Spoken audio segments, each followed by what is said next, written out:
Ayan mga bay, natapos na. So wala na siyang leak.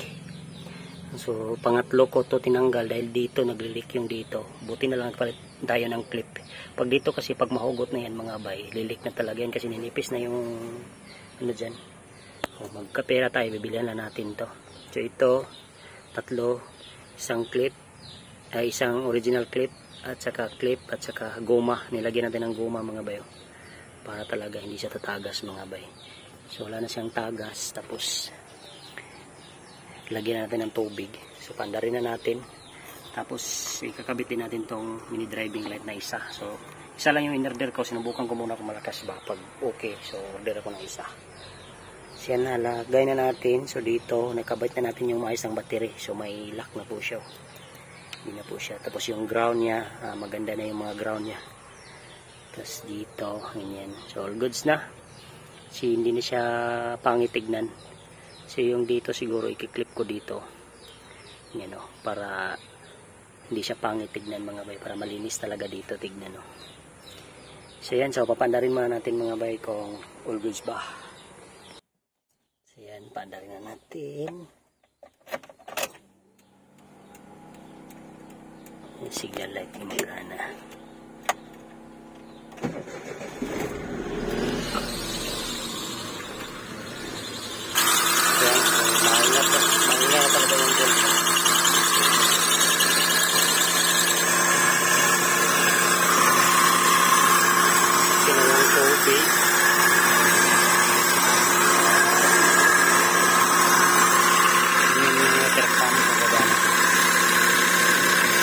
Magana na. Parang may bubbles. Pag ito ay madumi na mga bay, papalitan din natin ito ng bago.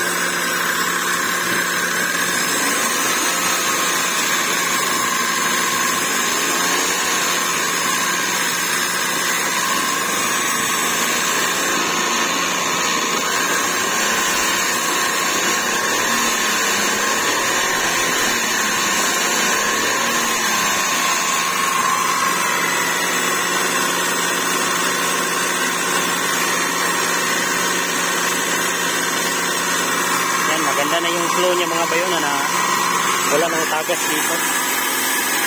Maganda na yung flow niya. Mataas yung minor. Kailan, kababawan na natin yan. Ka-flow lang natin muna yung tubig. Dito, share para natin. Share para natin dito.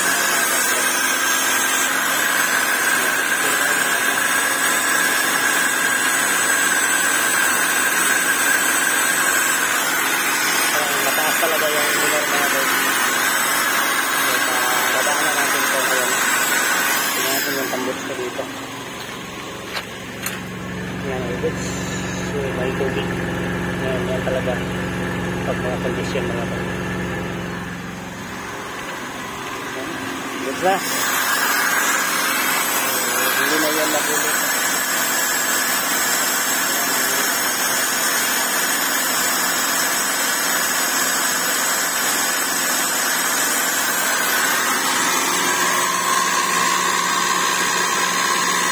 Maglubog mga bay, napalitan din natin ito ng distilled water.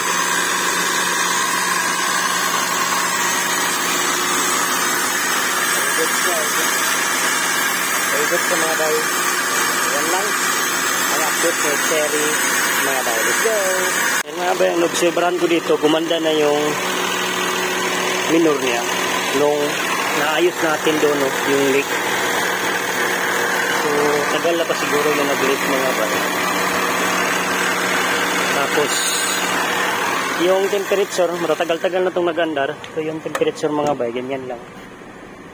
69, ganyan lang. Tapos yung RPM niya.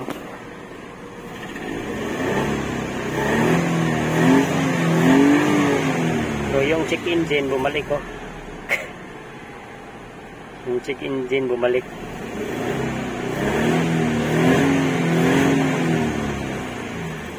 Bumalik yung check engine. So baka sa wiring yan. Yung wiring doon at baka na basa ng tubig mga bay. So tignan natin.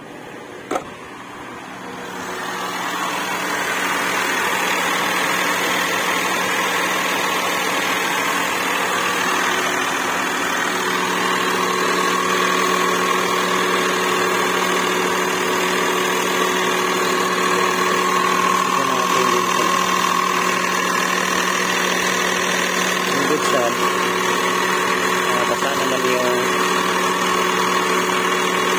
wire dyan sa loob. So papatayin muna natin mga bay kung mawala ba yung titing dyan. Yan mga bay, nakabili na tayo ng belt. So ito yung sa parang sa alternator ata to, or dito sa compressor, aircon. Hindi ko lang alam kung saan doon yung mataas. 9.5 4KP 975. Tapos yung ito parang sa alternator ata to, 4KP 720. So walang mahanap, kaya sinubukan natin yung 4KP 715. Kaya try natin. Bando yung brand. So ito is ito Micro V. So ito tama talaga ito mga bay. Ito lang yung kulang ng 5 mga bay. So ayan, kakabit muna natin doon sa alternator sa ating cherry mga bay. Let's go. Ito pala mga bay, pag hindi to pwede, ano pala to, pwede lang sa uli, hindi lang natin sisirain to mga bay. So yan po, let's go. Parang ito yung 975 mga bay. At ito yung sa alternator yung yung 720, 715 yung binili natin. So, tignan natin kung pwede ba to. Ito talaga yung sa alternator. So parang una pa ito matanggal ito na belt, tapos masunod din yung sa alternator mga bay.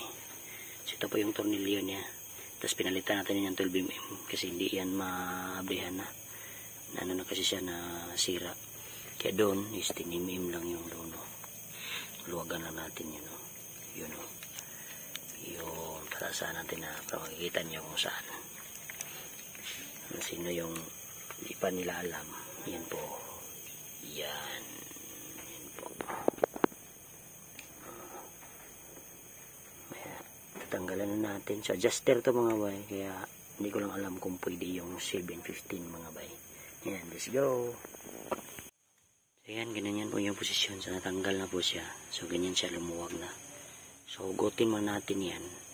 Yung sa aircon. Tapos isunod natin.